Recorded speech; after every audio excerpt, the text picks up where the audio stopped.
This is Josh from CollectionDX with another review. I'm here with my co-host, my Furnace, providing some background commentary as he is wanting to do anytime I try to do a review down here.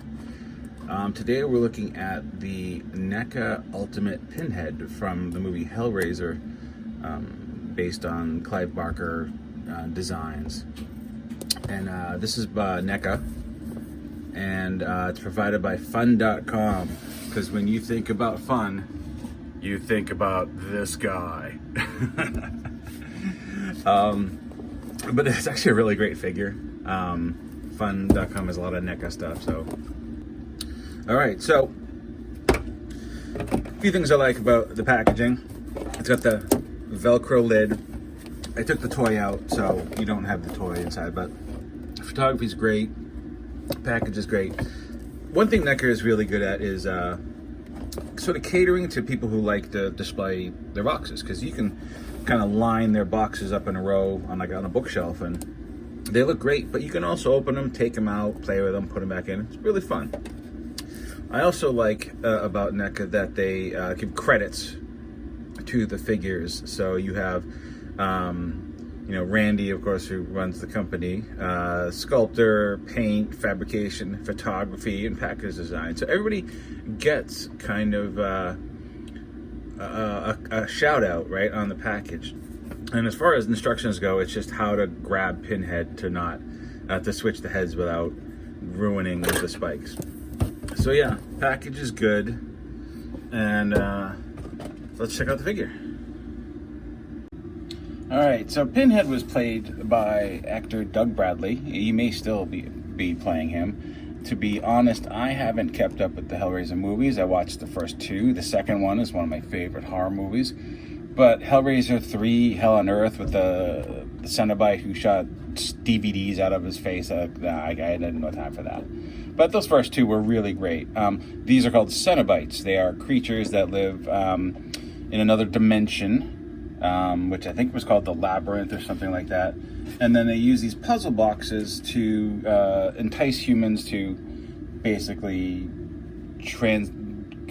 go into the dimension. They're searching for something, they do the puzzle box, and they open a gateway to the other dimension, and the Cenobites come through and torture the shit out of you. It's it's a family movie. Lots of good times for the kids. I probably shouldn't have seen it on TV when I was younger. But by the time of the second one came around, I was fully entrenched with metal, and this just went right along with, metal, right, for me. So I've always just kind of loved the design, and I've had a few other figures of this character, the reaction one, and there was some other ones, but this one is just really nicely done. And so we're going to go over some of the accessories and talk about all the different things that the articulation has. Surprisingly, a figure like this doesn't need a lot of articulation. You could make the legs static and it wouldn't matter, because the guy just stands there, right? So the legs are fully articulated. Who knew? So we'll get through some of the details. All right, let's go over articulation first. The head's on a ball joint. It's pretty good. All the joints are tight, but not like old NECA tight. If you collected NECA for a while, you know what I mean. There would be some really butt cheek cleansing moments when you try to move a joint, and it actually became kind of a standard practice to heat up the joints to unstick them before you would try to move them. Don't have to do that here. They are tight, but not breakable tight. So you've got shoulder articulation, comes out pretty far. You can hear that noise. That plastic on plastic, it's fine. It's just sort of indicative of material it's made out of. Double jointed elbows, very nice. The hands have a hinge on them, and there are interchangeable hands. We'll go over those in a minute. There is a torso ball joint, and part of his costume is a rope, if you can see it, that kind of comes through, threads through a little belly button, and comes back around, and all these little tools hang on it. So that connects the top piece and the bottom piece, so be a little bit of reduced movement there. You can only go so far before you start tugging on the ropes, but there's enough room for you to do whatever you want to do.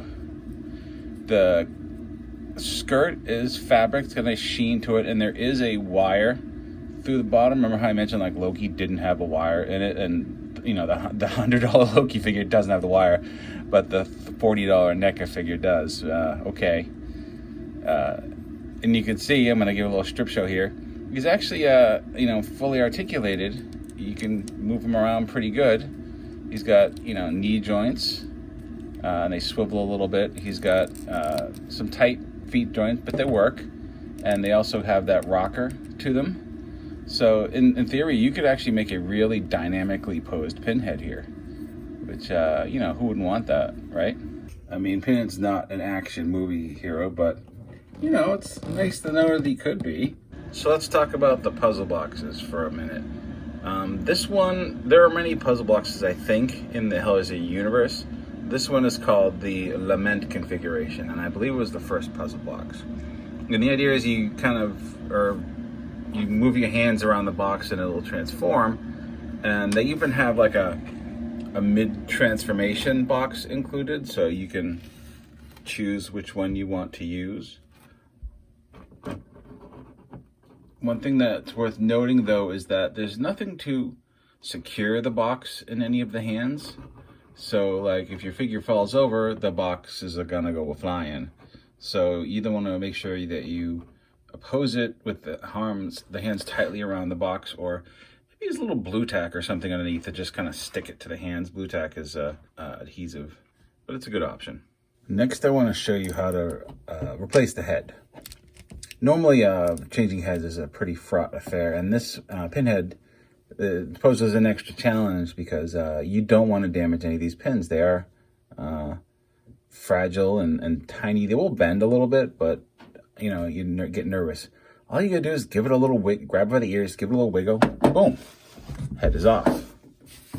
And then you can see there's no ridge, it's just friction, and it actually works really well. So just the same thing, you just put it on and you kind of rotate it down, and when the neck reaches the collar, then you are good. So here is the kind of neutral Pinhead face. Which one you want is up to you. They're both really nicely done. Obviously, some poses require a more aggressive face. I probably should have used this face for holding the cube, but you get it. But yeah, that's how you do the face swapping. And yeah, just again, grab it by the ears and just give it a gentle tug. It's still tight enough that it's not going to fly off, but just work it a little bit until it comes out, and you're good to go. Okay, now we need to talk about hands and weapons. So you can see here that there are some weapons that kind of hang off the cord, and you'll notice the metal is like a figure 8. You just want to find the little gap that is at the top of the 8, and that's how you take these off of the belt. Now, there are hands that are included, variant hands that you can use to grab the knives and such. And the same thing like the head, you just give it a little boom like that. And then you can use one of the variant hands. Use the one for the right side, of course. You put them, just give them a little oof back in. And even the variant hands have that hinge, so that now Pinhead can hold on to his implement of destruction, and he can show you the sights that he has promised to. We have such sights to show you. And I like that, like, you get a knife, which is cool. You get like this sort of meat hook, right? And then I was like, what is this last one here? Oh, it's a bone saw. So that last one is like a hacksaw bone saw kind of thing. That's neat. But we're just going to show you the one because you get the idea of, weaponry. And the other hands are just kind of open hands. There are some that are more set up for grabbing, and some are just more like relaxed. So there's a total of there's 5 hands included. Yes, altogether there's 5, including the 2 on the figure. It's very cool. I'm very happy with this guy. I really don't have any complaints about them. You know, NECA does a great job with these type of figures. But, you know, if you've been a collector for a period of time, you know that you know, they've gotten a bit better. And I like this a lot. So, yeah, that's pretty much Pinhead in a nutshell. Once again, thank you to fun.com for providing the Hellraiser Pinhead action figure, which is actually kind of fun, believe it or not. This is Josh from CollectionDX. We'll see you next time.